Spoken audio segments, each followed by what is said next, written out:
ယေတုပစ္စယောအာကုသိုလ်ကင်း၍ကုသိုလ်နှင့်ရှင်တွဲရပါစေသာအာရမဏပစ္စယောမျက်စိနှင့်နားသည်နိဗ္ဗာန်သို့မျက်မှောက်ပြုရပါစေသာအတ္တိပတိပစ္စယောယုံနာနှစ်ပါးကိုဆောင်းလျှောက်ထိန်းသိမ်းရပါစေသာအနန္တရပစ္စယောညာလာစွာသောကုသိုလ်ရေးများကိုမျက်မှောက်ပြုရပါစေသာသမန္တရပစ္စယောယုံနှင့်နံအထူးရှိသောတရားတို့ကိုမျက်မှောက်ပြုရပါစေသာ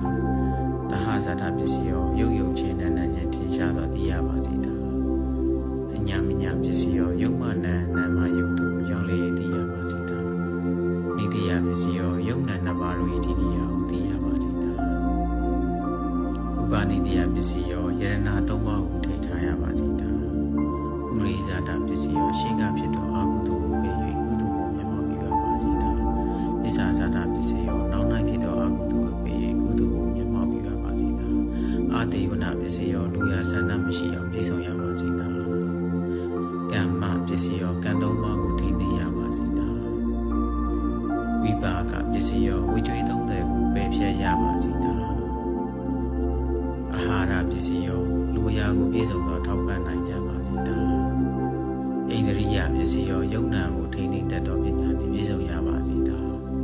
ဇာနာပစ္စယောသူတော်ကောင်းတရားခုနှစ်ပါးဉာဏ်စဉ်၅ပါးတို့နှင့်ပြည့်စုံရပါစေသာမတ္တပစ္စယောဘဝနာနှစ်ပါးအပေါင်းကိုအာရုံပြု၍အထွတ်ထိပ်ပညာကိုရပါစေသာ